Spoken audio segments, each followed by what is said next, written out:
invito a abrir vuestras Biblias. En Marcos capítulo 6, y también os pediré que las mantengáis abiertas durante el sermón.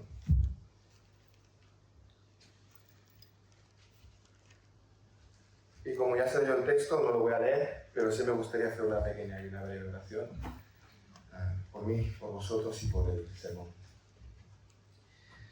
Padre, te damos gracias por tu palabra.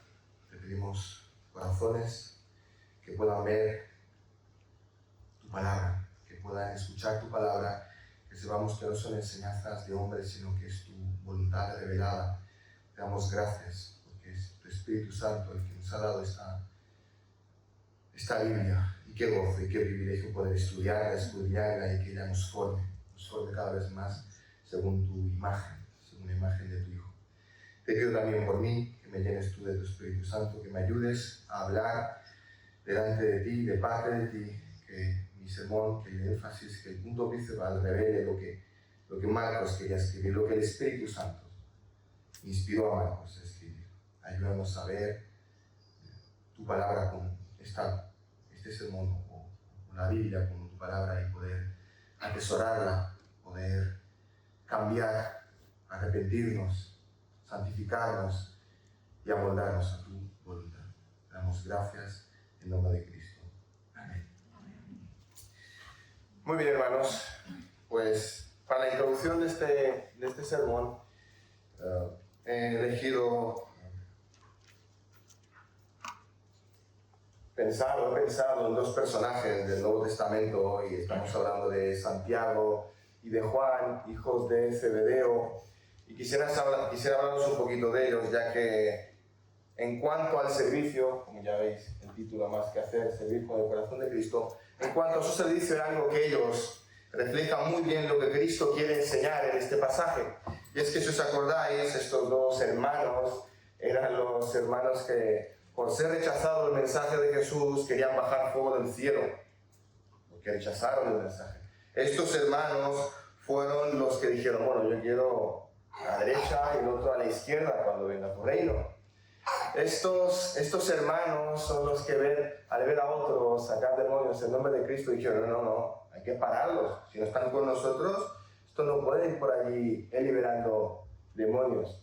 A pesar de que ellos estaban dentro del círculo de intimidad de Cristo, eran 2 de los 12 apóstoles, a pesar de que ellos dejaron y abandonaron todo por seguir a Jesús y se convirtieron en sus discípulos, ellos tenían el mismo poder que los demás apóstoles de liberar, de sanar. Ellos habían entendido el Evangelio, y Cristo les explicaba las parábolas, no como los demás, sino para que predicasen la palabra. Sin embargo, en varias ocasiones, ellos mostraban actitudes erróneas. Hacían las obras que Cristo hacía: es predicar el reino de Dios, liberar endemoniados, sanar, pero no hacían esas cosas con el corazón que Cristo hacía, esas obras. Y es que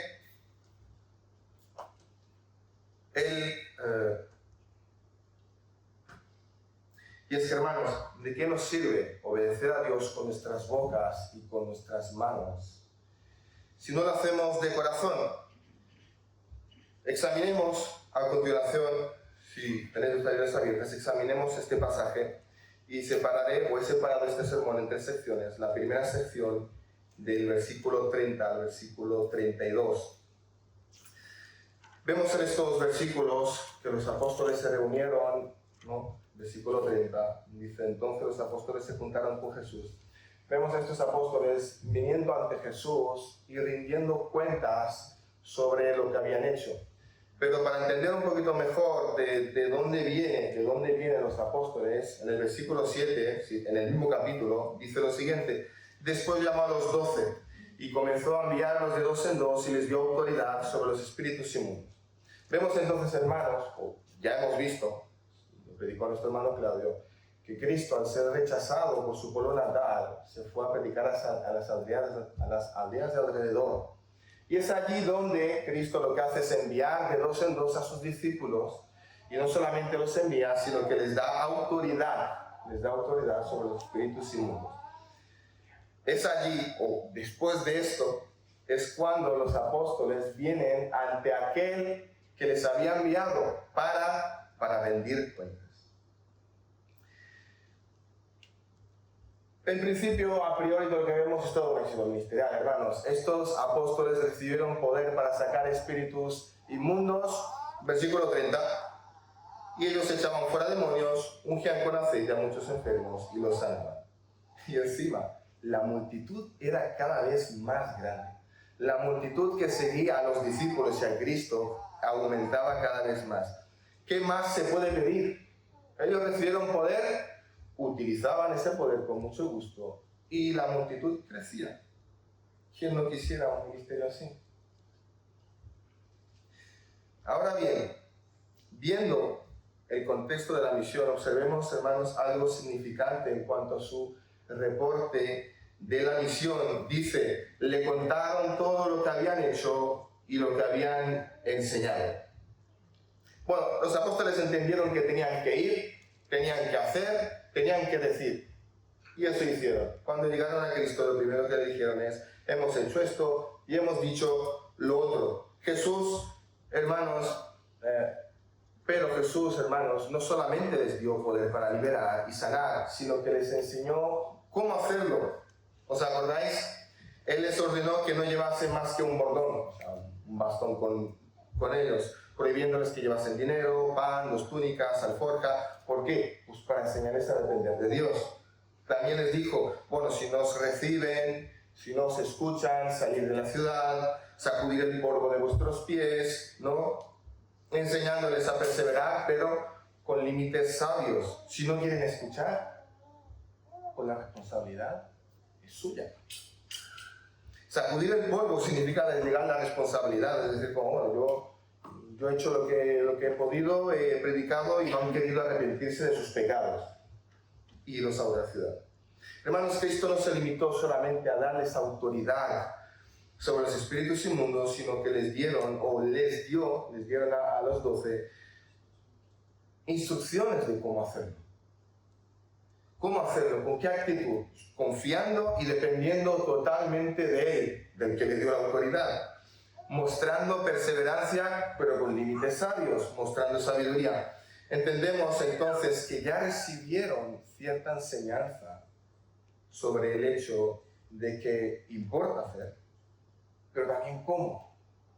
Tenían que ir, tenían que obedecer y sacar demonios, predicar sobre el reino de Dios, pero también era importante el cómo lo hacían. Y es por eso que Cristo les dio esas instrucciones. Pero los apóstoles no entendieron en su totalidad estas enseñanzas. Y dices, a ver, ¿y eso dónde lo vemos? Fijaros, hermanos, que en el versículo 12 y 13, esto nos lo relata Marcos, con la ayuda de Pedro, ya a una cierta edad, dice lo siguiente: y saliendo, predicaban que los hombres se arrepintiesen, y echaban fuera muchos demonios y ungían con aceite a muchos enfermos. Pero los apóstoles, al ver a Jesús, a rendir cuentas, a darle el reporte de lo que había pasado, lo primero que hacen es decirle, versículo 30, y le contaron todo lo que habían hecho y lo que habían enseñado. ¿Y dónde está el detalle, hermano? No voy a ser dogmático en esto, es mi opinión personal, pero me da toda la sensación de que los apóstoles se quedaron perplejos, entusiasmados, encantados. Ellos recibieron autoridad para liberar espíritus inmundos. Fueron a la gran multitud y predicaron sobre el reino, sí, pero pusieron sus manos sobre el paralítico y se levantó. Pusieron sus manos sobre diferentes enfermedades, diferentes enfermos y fueron sanados. Y no era nada wow predicar sobre el reino de Dios, pero sí era muy wow, era muy impresionante que ellos hicieran esos milagros, que ellos tuvieran autoridad sobre los espíritus inmundos. Y lo primero que hacen cuando llegan y ven a Cristo es decirle todo lo que habían hecho. Y también, por supuesto, que habían predicado sobre el reino. Si os fijáis el detalle, cuando Marcos nos relata, pues antepone primero predicar sobre el arrepentimiento. Y también su predicación del Evangelio fue acompañado por milagros. Pero ellos lo que hacen es contarle a Jesús todo lo que hemos hecho nosotros y por supuesto y también hemos enseñado sobre el reino. Es precisamente por esta razón, hermanos, vemos a continuación que Cristo conoce tanto la importancia de servir como la necesidad de descansar. Si es que les dice a los apóstoles, fijaros, les dice, venid y descansad un poco, porque su descanso es de gran importancia para el servicio a los demás. El descanso no es pérdida de tiempo, es parte del diseño de Dios para sostenernos en el servicio. Si descuidamos el descanso, tarde o temprano el agotamiento afectará nuestra comunión con Dios y nuestra eficacia en el ministerio. Es que al ver Jesús, que sus discípulos habían servido tanto, que ya han tenido tiempo para pararse a comer, lo primero que hace es enseñarles esta sabiduría de lo alto. Hay que servir con sabiduría, sabiendo hacer pausas y descansos en los momentos necesarios. Y es que Eclesiastés nos dice, Eclesiastés 4:6, más vale un puño lleno de descanso que ambos puños llenos de trabajo y aflicción de espíritu.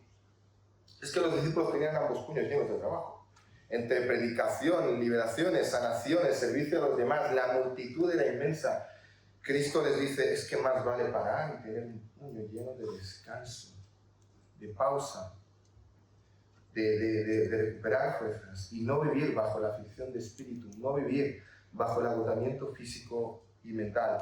Imaginaros la cena. Más adelante veremos el número de personas que hay, pero entre 10 o 15.000 frente a 12 personas. Es que no da nada más. Tienen que hacer pausas, tienen que recuperar fuerzas y seguir sirviendo. Y es lo que Cristo les enseña primeramente en la primera sección. ¿Y qué podemos nosotros aprender o cómo podemos nosotros aplicar esto en nuestras vidas? Hermanos, debemos examinar nuestras motivaciones y en cuanto al servicio. Se me fue.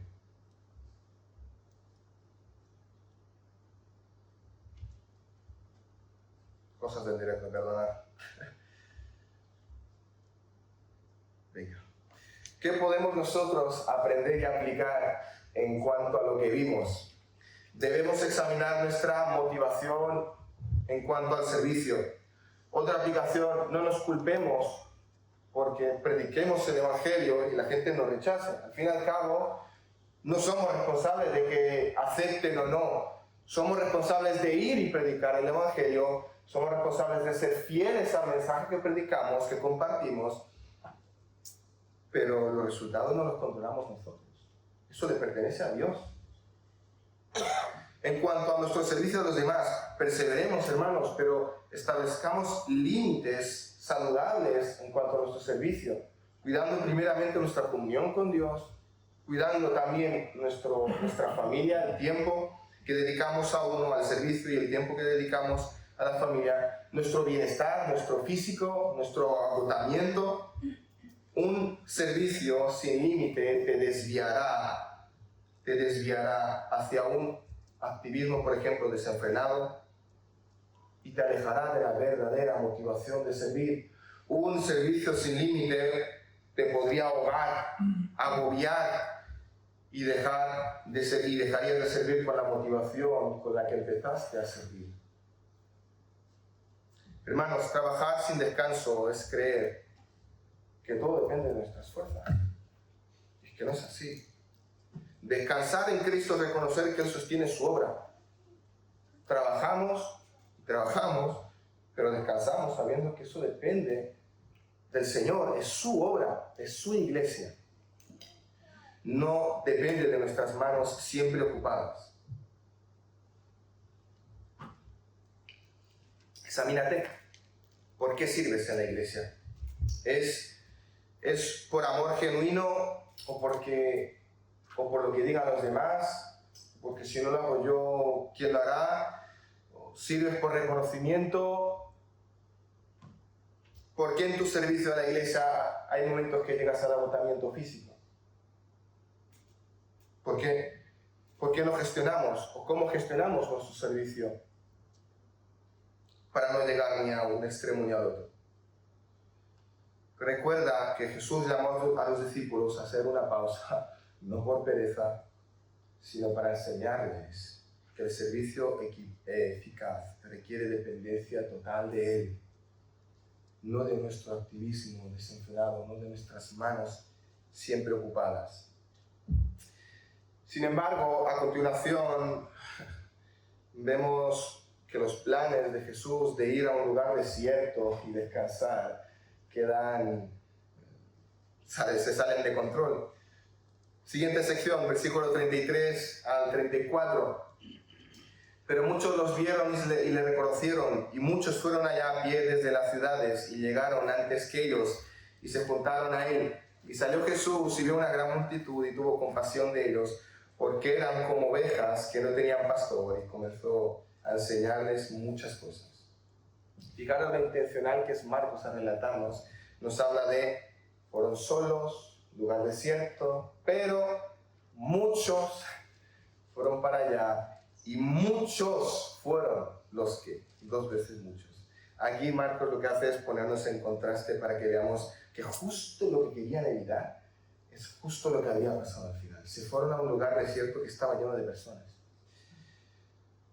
La intención original de Jesús era descansar para que ellos puedan comer tranquilos, para que ellos puedan recargar baterías, renovar fuerzas, echarse una siesta, pero la multitud los necesitaban. Necesitaban a esos hombres que tenían autoridad sobre los espíritus inmundos y que sanaban enfermos. Y no solamente eso, probablemente algunos ya veían en Cristo, en Jesús, un rey que los liberase del yugo del imperio romano.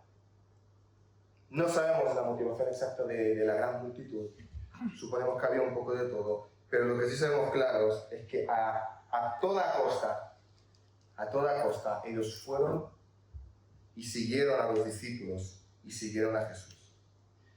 Y hermanos, he aquí en esta cena vemos el ejemplo perfecto del diácono, el siervo de siervos, porque Jesús al ver a la gran multitud tiene compasión de ellos. Dice Marcos, porque eran como ovejas que no tenían pastor. Vemos en este pasaje a Jesús sirviendo con la motivación correcta delante de Dios. Esa multitud donde seguramente había pecadores no arrepentidos, esa multitud que venía por su milagro y quién sabe si luego se quedaba o se iba.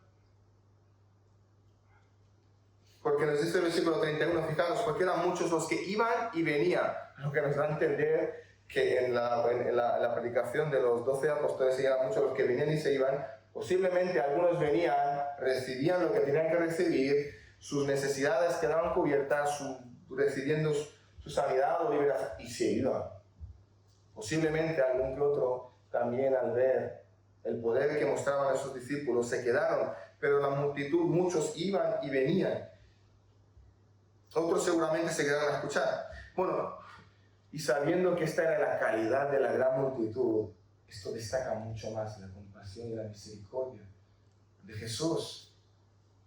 Sabiendo que esa gran multitud era indigna de su favor, es que ahí vemos el corazón de ese diácono, de ese siervo. Ahí vemos lo que verdaderamente tendría que haber motivado a los discípulos en cuanto a su misión anterior, en cuanto a su liberación de demonios, sanaciones y en cuanto a su predicación del Evangelio. Con esta actitud tendrían que haber servido ellos también. Los apóstoles hicieron bien a mucha gente, por supuesto, pero Cristo lo que hace es resaltar la compasión por encima del servicio, por encima del descanso. Hacer es importante, pero hacerla con la actitud correcta lo es más delante de Dios. Y aquí la segunda enseñanza sobre cómo servir. Hay que hacerlo motivado por la compasión hacia los demás. Esta respuesta de compasión de Jesús hacia la multitud nos revela algo muy profundo sobre sus prioridades en el ministerio, pero la cosa no acaba aquí. Fijaros, otra enseñanza que Cristo vivifica es que primeramente se ocupa de la parte espiritual. ve a la gran multitud y lo primero que hace no es comenzar a sanar a todo el mundo, no es darles de comer, no es nada más que darles alimento espiritual. Ve a la gran multitud con unos ojos y ve un rebaño sin pastor. Esta imagen de rebaño sin pastor también tiene su eco en el Antiguo Testamento, tanto Jeremías como Ezequiel, incluso Moisés, las utilizan para referirse al pueblo de Dios. He aquí el corazón del Cordero. Tuvo compasión de ellos porque eran como ovejas que no tenían pastor. Jesús vio a la gran multitud perdida y alejada de Dios y los vio como un rebaño que no tenían quien los guíe, no tenían quien los cuide de los depredadores, no tenían quien los llevase a un pasto, a una pradera de pasto verde y agua para beber. Y es que así era esta gran multitud. Era una multitud sin un liderazgo claro que les lleve por el buen camino. Alguien que les enseñe y que les explique la palabra de Dios, que les explique la palabra inspirada por el Espíritu Santo, sin que nadie los proteja de las falsas enseñanzas creadas por hombres, fariseos, saduceos, escribas, que se permitían quitar y añadir de las Santas Escrituras. No había nadie que les protegiese de depredadores así. Esa multitud era como un rebaño sin un pastor que les lleve a la palabra de Dios en momentos de necesidad, en momentos de angustia, en momentos de temor, en momentos de tentación, en momentos de tristeza. Y es que Jesús, primeramente, lo que hace es alimentar a ese rebaño con el maná espiritual, con la palabra de Dios, que es viva y eficaz. Su necesidad más urgente no es la física, sino la espiritual. Y esto era una gran lección para los apóstoles y también para nosotros hoy en día. No nos engañemos, hermanos, este cuerpo está hecho para perecer. Ya sea que vivamos 90 años, 100. Pereceremos, si el Señor no viene antes. Por enfermedad, por desgaste, por vejez.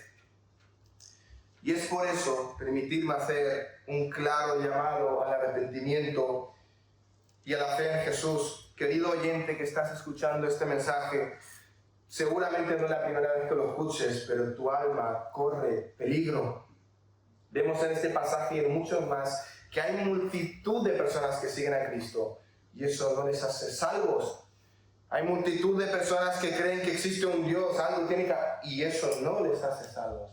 Hay multitud de personas que creen que Jesús existió físicamente y era un maestro hace 2000 años, pero eso no les hace salvos.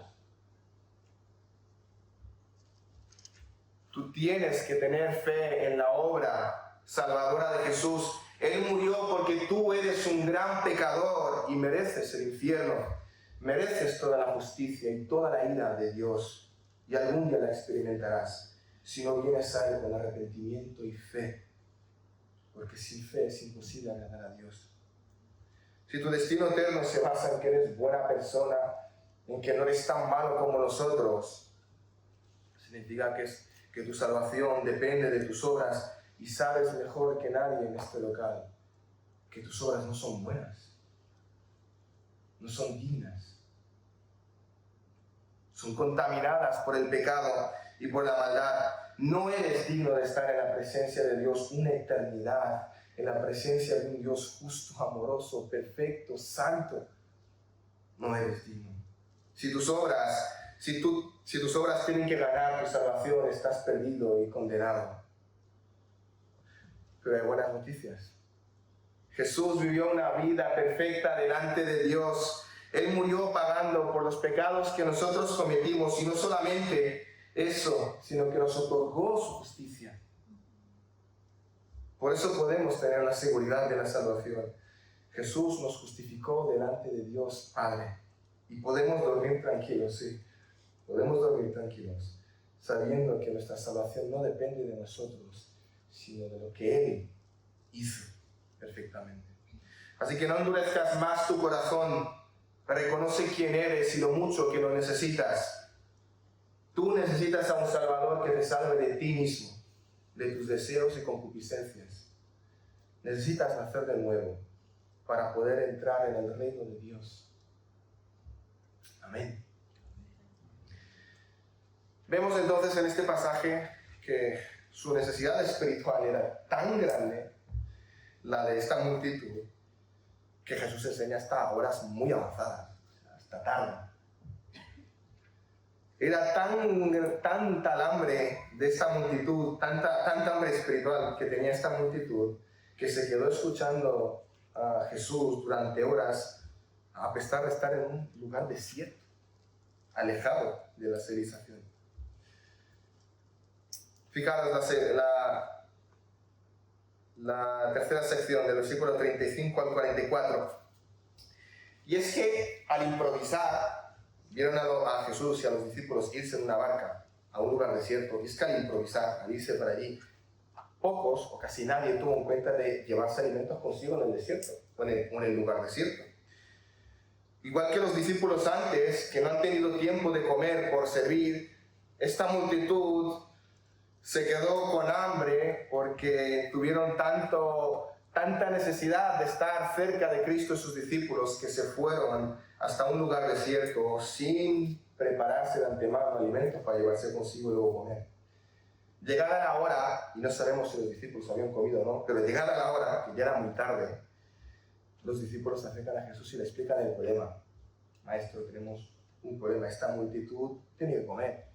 Y lo más sensato y la solución más lógica es que cada uno se espabile y que se vaya a las aldeas, al campo, y que compren y que se busquen comida. Pero la respuesta de Jesús al problema y a la solución de los discípulos les dejó sin palabras. Les dice, dadles vosotros de comer. Rápidamente responden, a ver, que vayamos y compremos pan por 200 denarios y les demos de comer. ¿Por qué 200 denarios? Bueno, algunos comentaristas dicen porque era una suma exagerada, en plan, a ver, ¿tú quieres que gaste yo ahora 1.000.000 de euros y les dé de comer a toda esta gente? Hay otros que dicen, y según mi parecer, creo que es la interpretación más adecuada, que esta es la suma del dinero que llevamos consigo. Ya sabemos de otros evangelios que ellos llevaban una bolsa con dinero para ayudar a los pobres. Ya sabemos quién era el responsable de llevar esta bolsa, Judas Iscariote. Quien si no, ya sabemos que ellos tenían una bolsa con dinero. Entonces, esa es la cantidad de dinero que tenían, 200 denarios. Y lo que están diciendo, entonces, lo que están diciendo los apóstoles es, ¿quieres que gastemos todo lo que tenemos y compremos pan para esta gente y les demos de comer?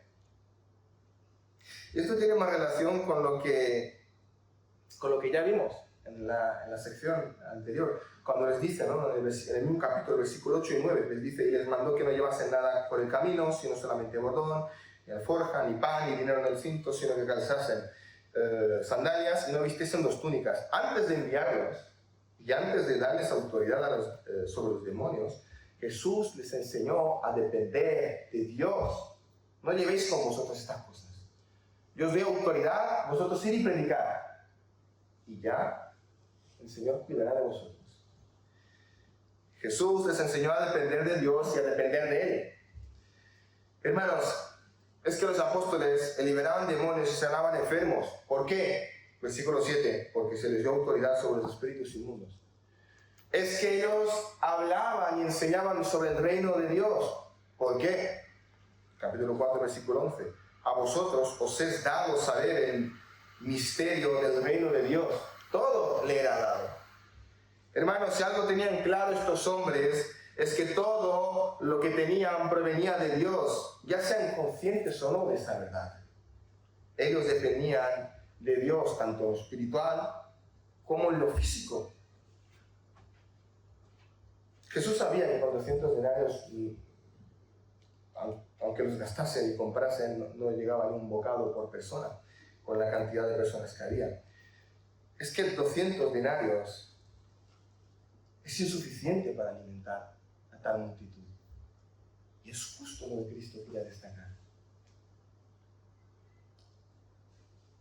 Esa suma de dinero era insuficiente y es por eso que los apóstoles tenían que darles de comer, y Cristo les dijo eso. ¿Por qué? Para mostrarles su insuficiencia.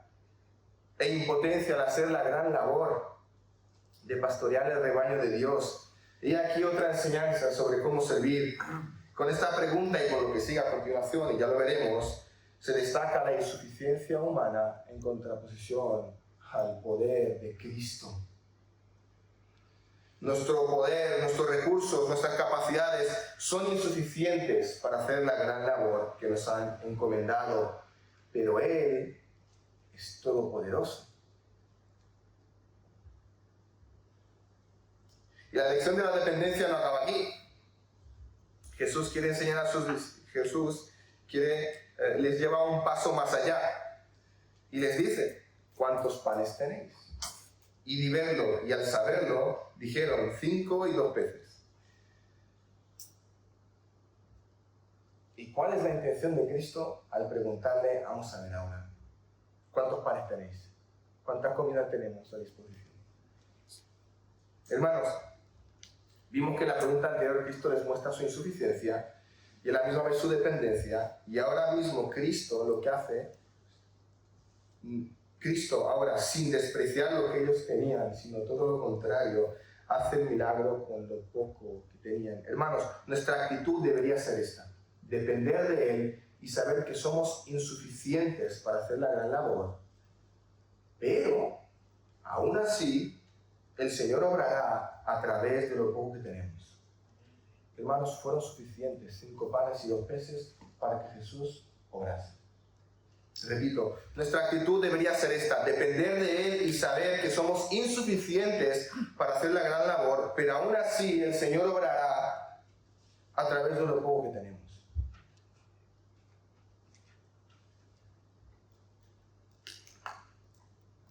Una vez que Jesús conoce los recursos disponibles, procede con instrucciones que debieron parecer extrañas a los discípulos. Muy bien, tenemos 5 panes y 2 peces, ahora hacemos lo siguiente. Vamos a ponernos en grupos de 50 y de 100. No me imagino lo que pensarán, lo que han pensado los discípulos en ese momento. Que bueno, querrán alimentar a los primeros 3 que vengan, o los primeros 4, porque para más.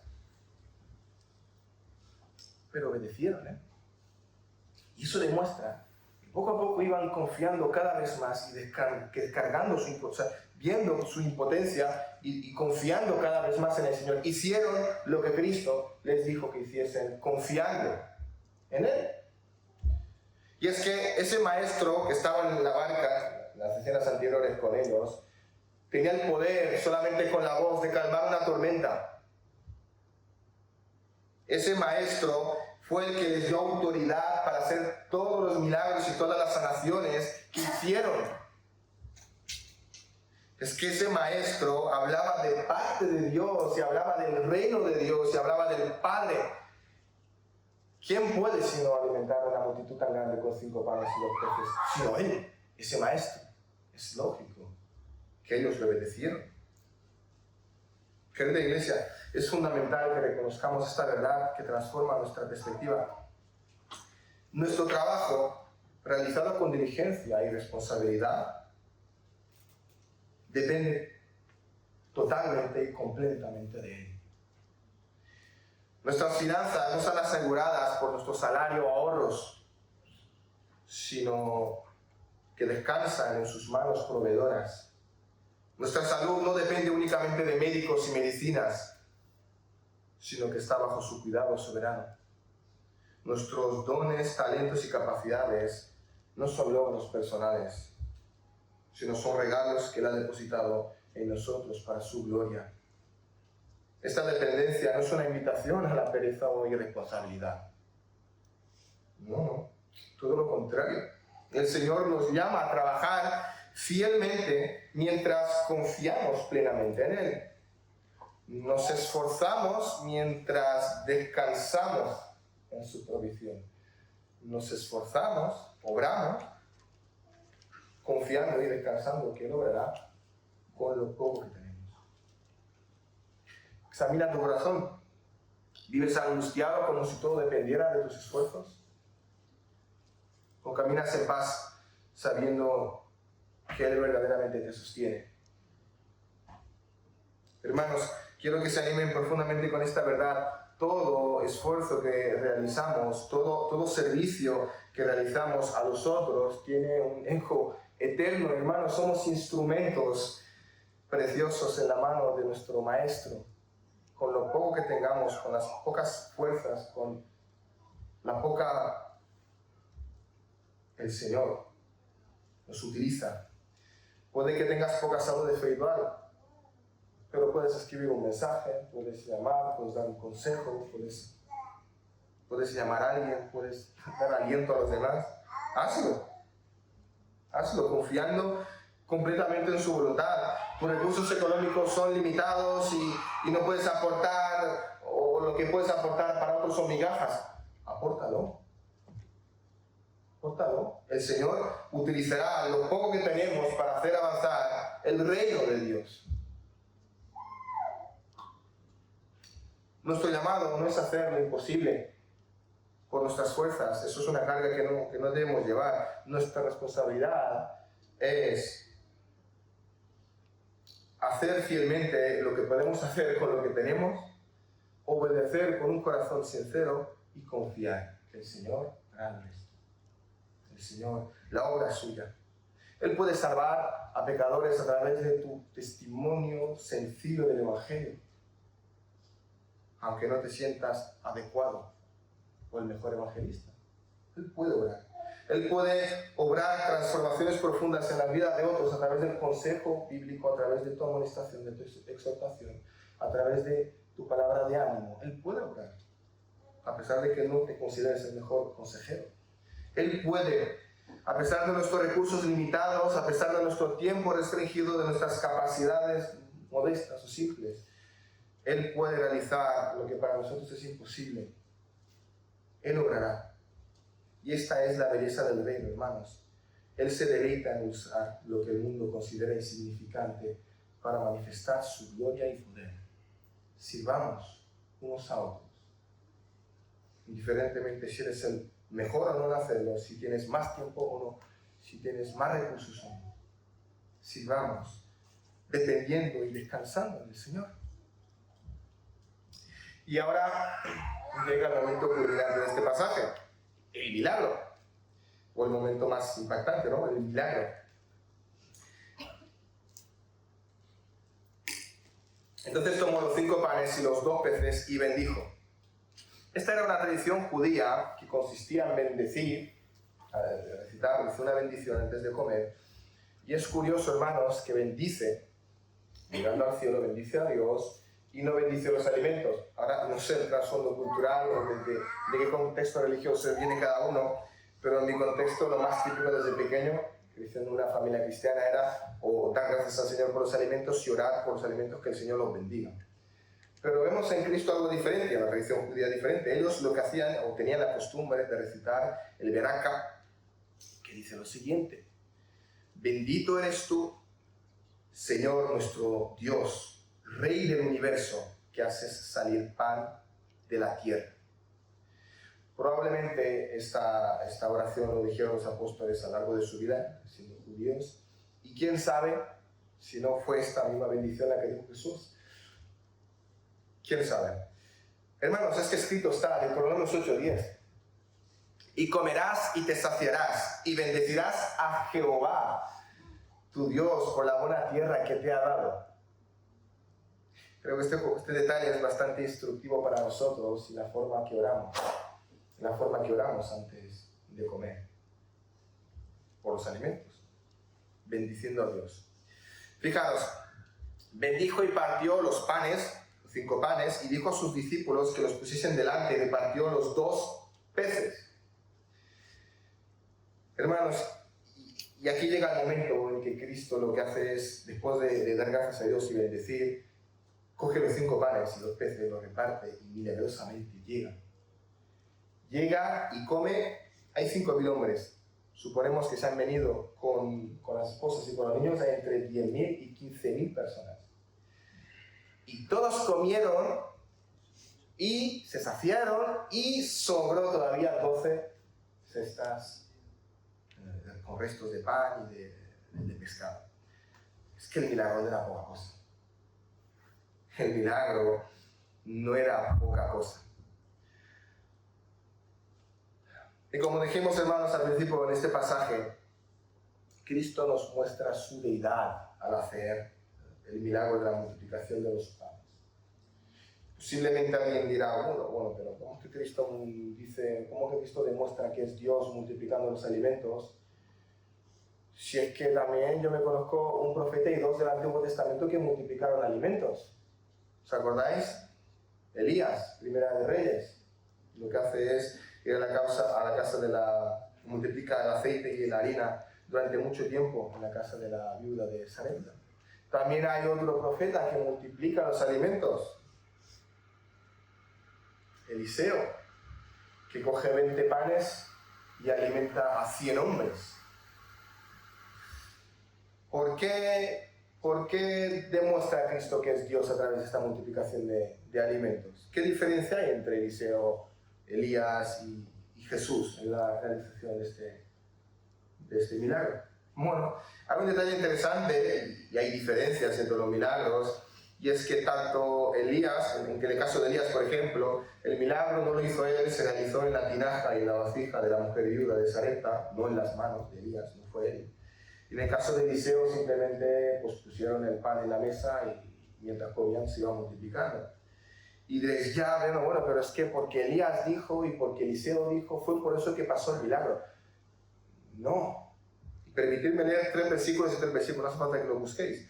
Primera de Reyes 17, porque Jehová Dios de Israel ha dicho así: la harina de la tinaja no escaseará, ni el aceite de la vasija disminuirá, hasta el día en que Jehová haga llover sobre la faz de la tierra. Entonces ella fue e hizo como les dijo Elías. Y comió él y ella y su casa muchos días, y la harina de la tinaja no escaseó, ni el aceite de la vasija menguó, conforme a la palabra que Jehová había dicho por Elías.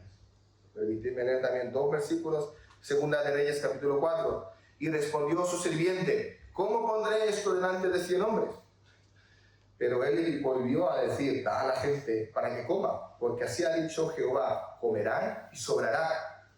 Entonces lo puso delante de ellos y comieron y les sobró, conforme a la palabra de Jehová. Yo creo que ha quedado claro, ¿no? Entendemos que siempre el que hizo la multiplicación de los alimentos fue Dios. Si es que el hombre nunca tuvo capacidad para multiplicar los alimentos. No la tuvo. Hermanos, dice la palabra: los ojos de todos esperan en ti, y tú les das su comida a su tiempo.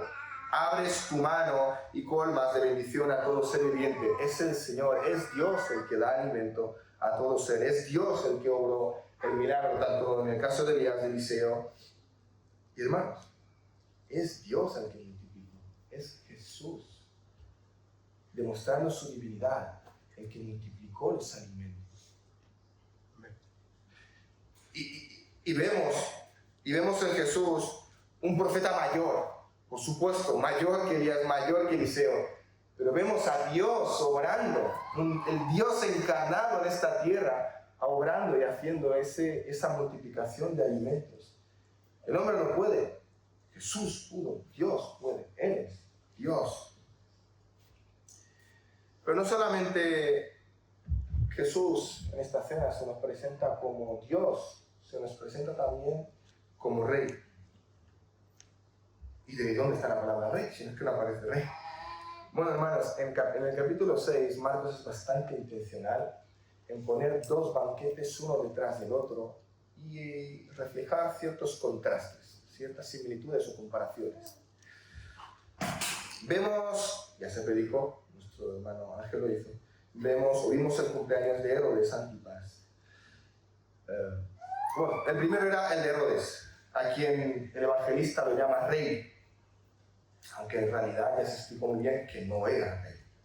Herodes Antipas no tenía reino propio, sino que gobernaba como tetrarca bajo la autoridad de Roma.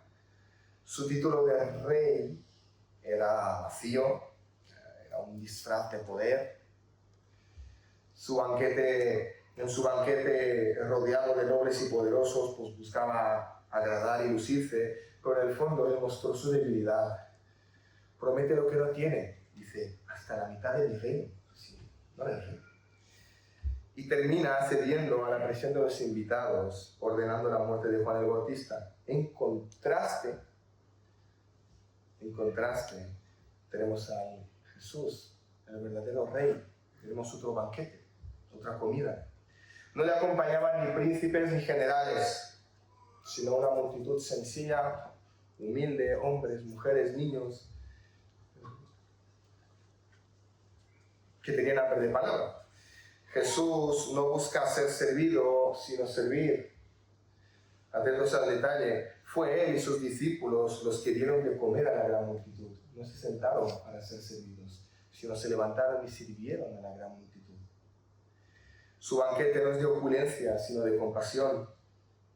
Multiplica lo poco que hay, 5 panes y 2 peces, y todos comen hasta saciarse. Y aquí llega el contraste más importante. Su autoridad, su título de rey, no era un título vacío, sino una realidad eterna. Cristo es rey. Entre estos dos banquetes, algo que destaca a simple vista, que es la calidad y la autenticidad de los dos reyes. También hemos visto en este pasaje, y le he mencionado ya, el ejemplo perfecto de servicio. Hemos visto tanto en el hacer como en la motivación de hacerlo. Cristo es el diácono perfecto. Él es el siervo de siervos, digno de ser seguido y digno de ser imitado en cuanto a su servicio. Él mostró sabiduría en saber bien cuáles son sus límites humanos y cómo servir sin que eso le perjudique en su comunión con el Padre. Él sirvió con compasión hacia los demás como ningún hombre lo hizo, y lo hizo sin pecado.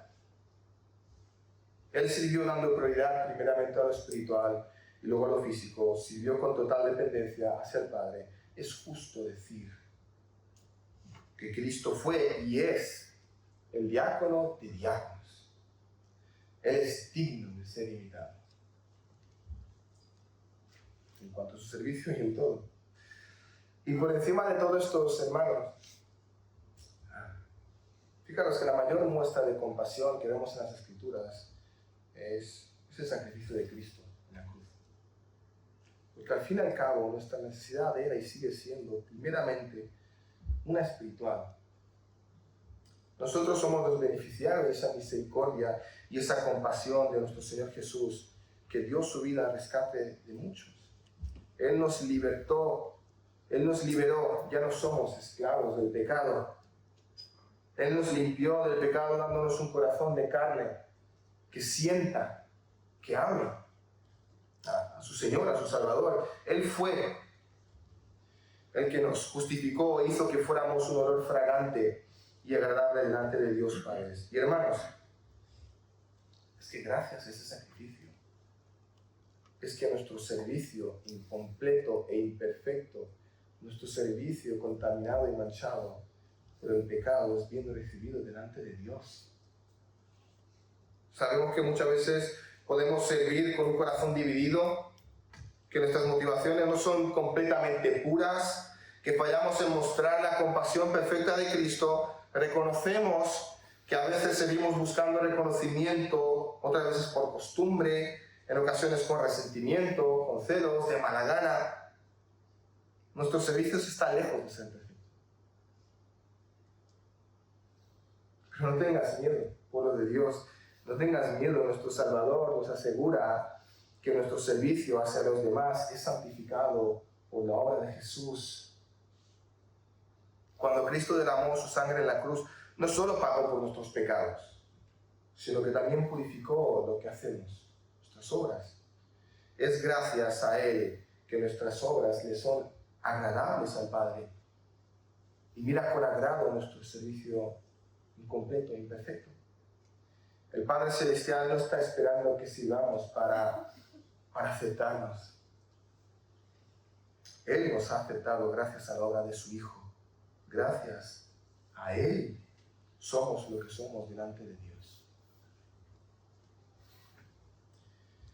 Y al concluir, hermanos, al mirar este pasaje, vemos a un Jesús que en medio del descanso se detiene por tener compasión. En medio de la escasez, enseña a depender de Dios. En medio de la multitud hambrienta, muestra que lo poco en su mano es suficiente. Nosotros también podemos caer en los mismos errores de los hijos de Zebedeo. Servir con motivaciones erróneas, en casa, ambición, celos, ¿no? En su casa. Pero Jesús nos llama a servir como Él. Con compasión por las almas, con sabiduría en saber descansar cuando es necesario, con límites sabios en nuestro servicio, con una confianza plena y gran dependencia en la provisión de Dios. Que el Señor nos libre de cualquier orgullo ministerial y nos dé un corazón de siervos, como suyo, que igual que al Maestro podamos ver, a la gran multitud como un rebaño sin pastor, que los podamos servir con amor, con compasión, confiando que Él multiplicará, que Él obrará lo poco que tenemos para gloria de su nombre. Amén. Amén. Hoy, hermanos, permíteme acabar con una oración.